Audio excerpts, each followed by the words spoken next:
situation where you find that a look at the not necessarily tribal or regional. but I have said that.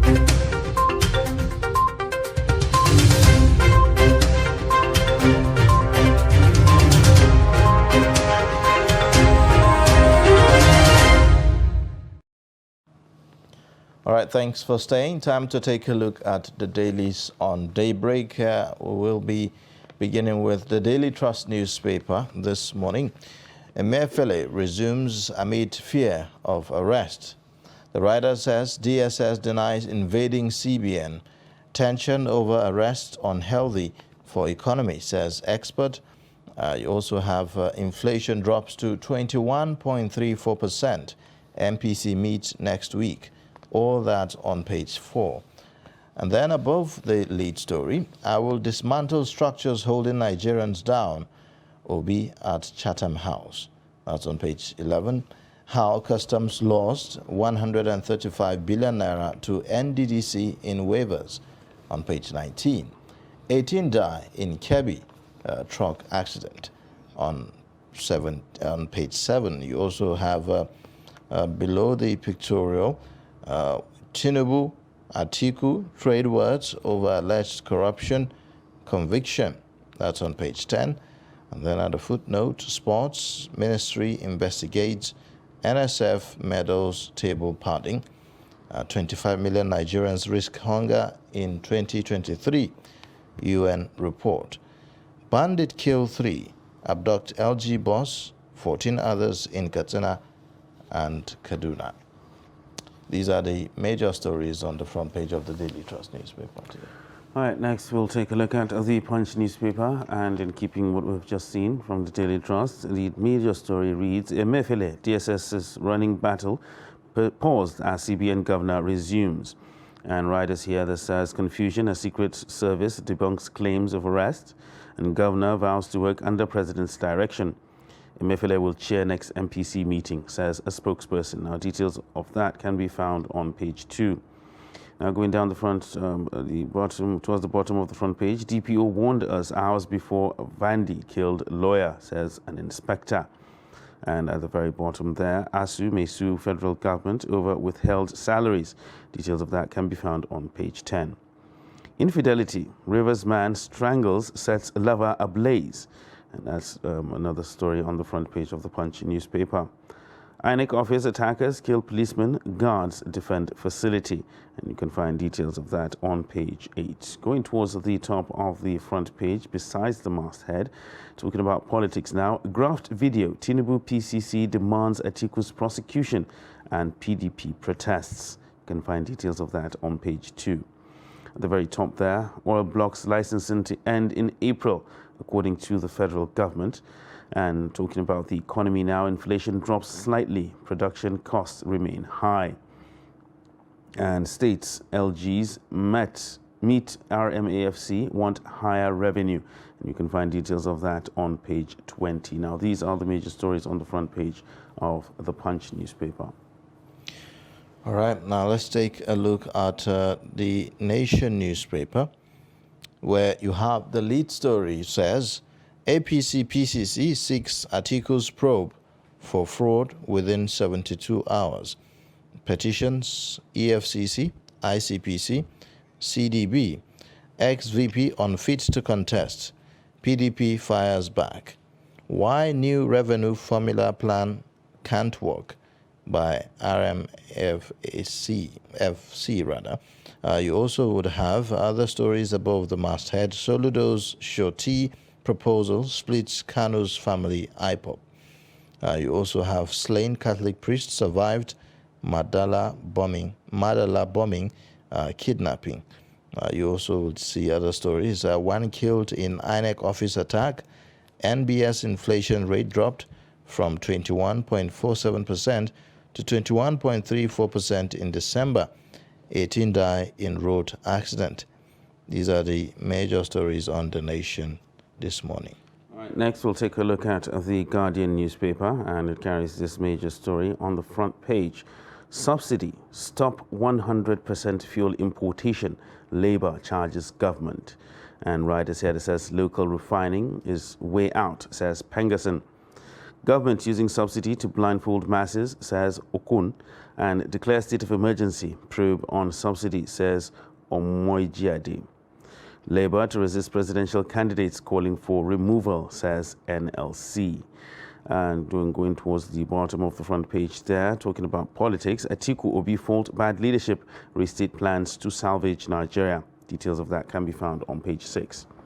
Customs decries killing of officers by smugglers, and that is on the news page, which is page 29. At the very top of the front page there, below the masthead, 38 days to polls, APC demands Atiku quits as PDP seeks Tinubu's arrest. And CBN confirms Emefiele's resumption, silent on alleged planned arrest. 25 million Nigerians at risk of severe hunger in 2023, that's according to the FAO.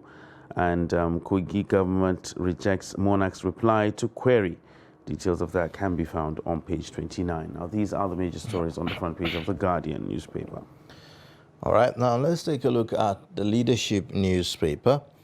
Now, on the Leadership newspaper, you have the lead story that says, Atiku, Tinubu renew war over alleged corruption. You have the writer says, Asiwaju ask EFCC to probe, arrest ex-vice president. You are distracting Nigerians from core issues, Atiku replies. Obi at Chatham House vows to dismantle the cabal. You also would have 2023 election, a fight to the finish. Wike. Jonathan warns politicians against hate campaigns. You have liquidity crunch threatens FG's 6 million mass metering deployment. Military kills two wanted terrorist commanders, 40 others in Niger. You have new oil beat round to advance energy security sustainability. That's according to NUPRC. Stop brain drain now, medical directors tell FG. Bolale Rahim, accused officer Vandi pleads not guilty. Now, these are the major stories on the Leadership newspaper. We'll now take more perspectives on some of these stories. We have the publisher, Summit Post newspaper, Nelson Omono, with us in the studio to give some insight and perspectives to some of the stories. Thank you so much for joining us on Daybreak, as always. Thank you for having me. Good morning. Yeah. Well, quite interesting stories this morning from what we're seeing. Politics is taking the center stage. We've seen this trade of words between the presidential candidate of the APC and that of the PDP over issues of corruption. What do you make of this story? Yes, that is to be expected. It's not new. And in the area of corruption, I think among the three leading candidates, between Asiwaju and his friend Tinubu, is been push and pull. As you accuse me, I accuse you, you have to quit now and all that. That the earlier they are able to come clean on some of these allegations, I think the better. And they seem to be all calling for the withdrawal of each other. So by the time the both of them withdraw, so what do we have? So seriously, politics is big business because the fate of more than 200 million people is at stake. So weighty allegations requires that something decisive should be done. Then on the part of the Asiwaju team, a lot of allegations and some backed with evidence, documents and all that flying around. The campaign has not spoken in concrete terms what the U.S. accusation elicits, something like that. So the both men should do more, especially their handlers now, should do more to come clean on some of these issues, because take or leave it is going to impact on the next the coming election. And let me talk about Obi at Chatham House. That is a decisive one. I am going to dismantle the structure that has held Nigeria down. That message is very decisive. But whether he has the capacity, the muscle to fight the power that created the structure to stand still, is another question. But coming up with that kind of, he got that message right. Yeah, well, one thing people have always been saying is that lots of declarations have been made. Most of these presidential candidates go, I will do this, I will do that. But not many have heard the how. If you're going to dismantle these structures, as you say, then how are you going to do it? It is that is the question. That now is the responsibility of the media for further engagement, to tell him, if you appear in a place like Chatham House, for instance, within the limit of the time and the number of issues that are raised before, questions, you have to make use of the time you have to be able to talk on all the issues. Now, he has raised issues. He has said that he's going to Obi has said he's going to dismantle the structure that has held Nigeria down for 60-something years. Now it is left for stakeholders, maybe at town hall meetings, the press, with the people in the media, to hold him to, sir, you have said you are going to deal with this issue that has become a monster. Now, how are you going to do it? The nitty-gritty. That is where the media engagement between now and February 25th is going to go a long way. Then the stakeholders also. Even though some of them haven't been very, up and coming when it comes to media appearances, and the rest of them to be able to answer some of these questions. Yes, the unfortunate development in our especially in our politics, is that while in other climes you are taken to task by whatever you say, even the minutest of whatever statement you make is going to be, you are going to be held accountable for any statement. But unfortunately, in 2014, and early part of 2015, we had university 4 years was going to be 4 years, 5 years course was going to be 5 years, and all that. So we just ended the strike that almost took a whole academic calendar. Now we have not had people held accountable for, though videos are flying, reminding even some of the candidates that are contesting now, back those days, telling us that the education was going to be stable, the calendar was going to run smoothly, and all that. The same people now are coming back to tell us. Yes, even though some of them have now switched sides. So perhaps in the previous election, one is in the PDP now, he is on the APC side. So he'll be speaking, on the side of the APC, attacking the very party where he was before, So. If the last time I was on this platform, don't forget I said something, that the more docile the electorates are, the better for politicians. If you tell me, if you're on this side the other time and you criticize, so it's left for the discretion of the electorate, and it all boils down to our political education and how best we are able to empower our citizens to take the right decision. You cannot, men are not. Yeah, well, let's put a hold on that. Now, Jonathan, former President Goodluck Jonathan, is worried. He is worried about the hate speeches and the direction the campaigns are going, about the implication of the kind of negative energy that it's generating. It still boils down to, if you don't have anything to offer, you throw tantrum to divert attention, and that is what it is. If not, if your opponent is throwing tantrums and you abuse it really now, you're just like we have just mentioned, that most of them are not ready for media engagement to tell us the nitty-gritty of how they intend to solve some of the problems that confront us today. Now, but rather, if you don't, it's a sign that we shouldn't be expecting much from some of the candidates we have now. Because if you have something to deliver, you don't even need a speech by your handlers. You don't need anything. You are part of the system, and you know the problems. So if you have the solution, you don't need anybody you don't need the media to start begging you to come. You run to the media. I have something to say. These are the issues we have on our hands. But I have the magic wand.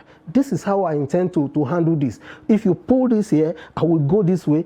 In case I get there and I meet so and so, this is what I am going to, because I'm very dynamic. Those are issues that we expect politicians. At the level, politics should stop at the level of fair debate. By the character assassination, throwing tantrums, is just traumatized Nigerians are just to some extent as if they are helpless in this case. All right.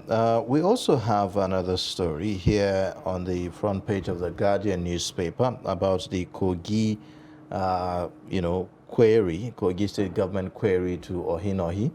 That's a story that, been developing since the visit of President Muhammadu Buhari and the bomb blast that took place at the palace of the Ohinohi there. The Kogi State government has issued a query to the Ohinohi, asking why disciplinary action should not be taken for him not, welcoming President Muhammadu Buhari, during the visit and all that. And the back and forth and the responses that we have seen, the palace of the Ohinohi is saying, well, we haven't received any formal communication to the effect that we needed to be there. Instead, there was a verbal oral communication with one of the commissioners, I think Commissioner of Chieftaincy Affairs or so, that asked the Ohinohi to remain in his palace. The president will be visiting, as, courtesy to him and all that. And the back and forth about, the bomb blast, how the state government did not acknowledge and sympathize with the people on the bomb blast. Instead, it is more interested in querying Ohinohi and the rest of them. So all that back and forth. Now, the government is rejecting the reply of the monarch. What do you make of this? The whole thing looks like a booby trap, telling over 90-year-old man that stay in your palace. Usually it's the tradition of presidents when they visit, especially the first-class rulers, they visit, they pay homage and all that. But I want to say that, I want to begin with Governor Bello. He has maintained that tradition over time.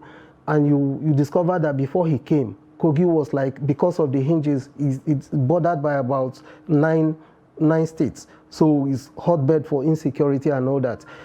I mean, holding people accountable, local government chairmen and the traditional rulers, he has been able to do that effectively. And that is to his credit. Today, that people are able to transit from northern Nigeria to southern Nigeria is to his credit in terms of security. However, this case of Ohinohi is a respected traditional ruler and who has been able to live up to his to the demands of his office for decades now. But in this case, they should they should handle this with caution, because the man is over 90 years. Mm-hmm. He's not been, if the president is coming to Kenya to commission a specialist hospital and possibly the Cruzet University, it is expected that he will pay homage like the usual tradition. He will pay homage to the palace of Ohinohi. Then possibly, then they will now go out together to go to the, I don't know what was the protocol they designed. But first, they should handle this with care. For one, because of his age. Two, because in the past, he has helped to neutralize tension.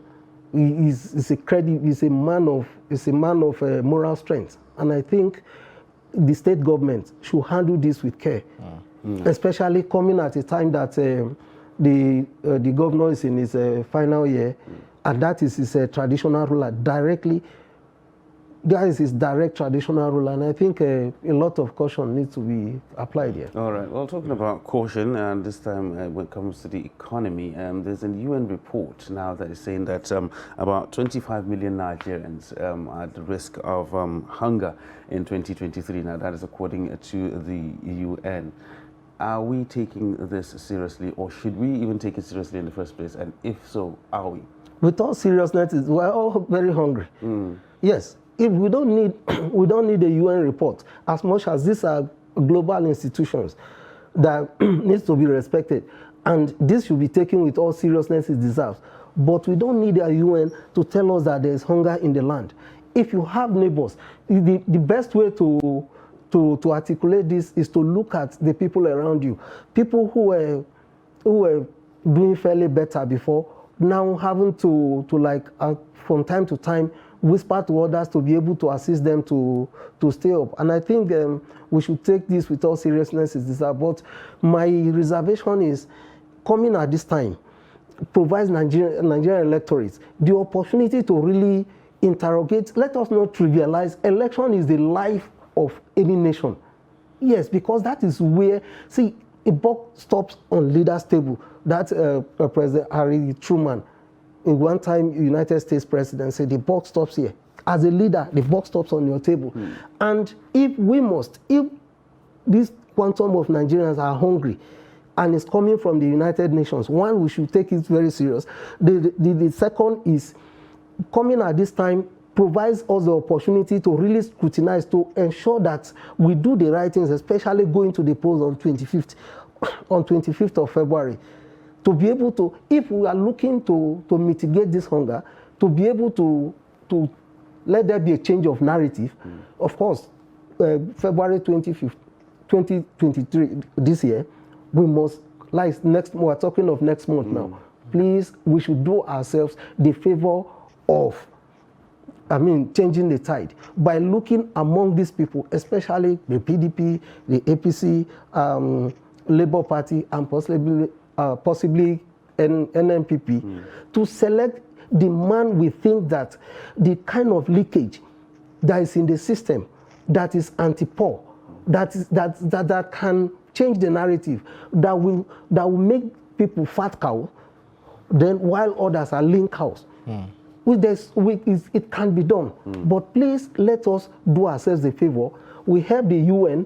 Let's neutralize the UN projection by doing the right things on the ballot. All right. Now we seem to have some cheering news as well. We are seeing that there's a drop in the inflation figures by the recent report that we have received. And also, we are seeing that the president has given the go-ahead for a review of the national minimum wage as well. So these are two things that you could say are cheering to hear. But as far as the review of the national minimum wage is concerned, to what extent do you think it will help in, helping the issue with inflation? It will erode. It will still erode if you review national minimum wage, and the issue there should be tackling the economy. That just tackle the rate of inflation, and so that whatever you pay a worker, he should be able to afford him something. What's the need if you increase his take-home minimum wage by 100% and it's taken away by inflation? It's as good as you have not done anything, and it will even have a telling effect on our currency and all that. Let us see. There are ways to, if you are importing fuel and the price of transportation is astronomical, the person that is transporting goods from the rural areas to urban areas, of course, will have to break even. So those are issues that, if we can find way around the petroleum, how not to import fuel or depend on it. Then I want to talk about Emefiele and the DSS push and pull. I want to say, at what point did this aggravated? At what point, why now? When Emefiele said by January 31st, the old currency is going to go out of circulation. This already is calling for somebody appointed Emefiele. They should allow the due process of the law, to be followed. If he has committed offense, there are ways to go about it. But security agencies holding, and this is not healthy for us. It is not, for crying out loud, that is the governor, the leader of our central bank. And the whole world is reading that he's been hounded, he's been the office invaded, whether it is true or not, just like the DSS has denied. But it should be handled with caution because of bad publicity. But at what point? See, with this policy now, yes. with this policy of the Central Bank of Nigeria, the new Naira notes and this whole saga with the DSS and the rest of them, from where we stand right now, we are not seeing the new currencies, as a matter of fact, and the deadline is just, you know, a few days away from here. Is this not going to cause a disruption to the economic system? No, I don't believe it's going to cause any disruption. They are up to this game. I am sure the part of the strategy is to ensure that to help our electoral system.